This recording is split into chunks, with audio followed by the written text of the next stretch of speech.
କଳାହାଣ୍ଡି ଜିଲ୍ଲା ଭବାନୀପାଟଣା ହେଉଛି ମୁଖ୍ୟାଳୟ।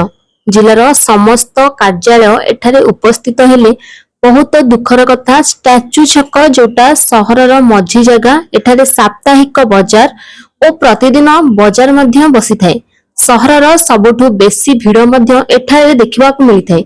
ଏଠାରେ ବଡ଼ ବଡ଼ ଦୋକାନ ଥିବା ହେତୁ ବହୁତ ଭିଡ଼ ହୋଇଥାଏ। ସବୁଠୁ ବଡ଼ କଥା, କିଛି ଦୂରରେ କଳାହାଣ୍ଡି ଇଷ୍ଟଦେବୀ ମା ମାଣିକେଶ୍ୱରୀଙ୍କ ମନ୍ଦିର ରହିଛି। ମଙ୍ଗଳବାର ଓ ଶନିବାର ଭକ୍ତଙ୍କ ବହୁତ ଭିଡ଼ ହୋଇଥାଏ।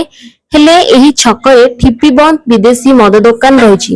ଏହି ମଦ ଦୋକାନକୁ ବନ୍ଦ କରିବାକୁ ନେଇ ଆଜି କଳାହାଣ୍ଡି ମହିଳା କଂଗ୍ରେସ ତରଫରୁ ଷ୍ଟାଚ୍ୟୁ ଛକଠାରେ ଏକ ବିରୋଧ ପ୍ରଦର୍ଶନ କରାଯାଇଛି।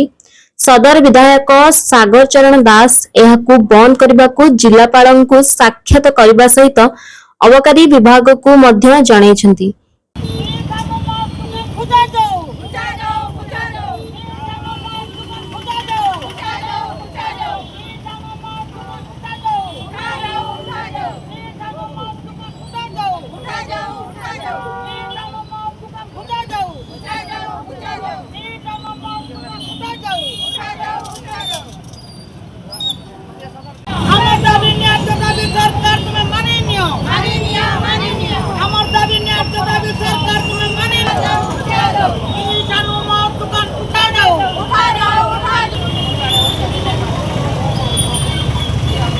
ଏହି ବିରୋଧ ପ୍ରଦର୍ଶନରେ ଜିଲ୍ଲା ମହିଳା ସଭାନେତ୍ରୀ ପ୍ରଗତି ନାୟକ, ବରିଷ୍ଠ ନେତ୍ରୀ ସୁକାନ୍ତି ସରଫ, ସୌଭାଗ୍ୟ ମଲ୍ଲିକ ଏବଂ ଅନ୍ୟ ମହିଳା କର୍ମୀ ଉପସ୍ଥିତ ରହିଥିଲେ।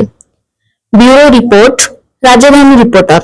दर्शक बंधु, जदि आम खबर भिडियोटी आपंक भल लगी थाए तेबे आम चैनल को सब्सक्राइब, फॉलो एवं लाइक करने पाई बिल्कुल भी भूलंतु नहीं।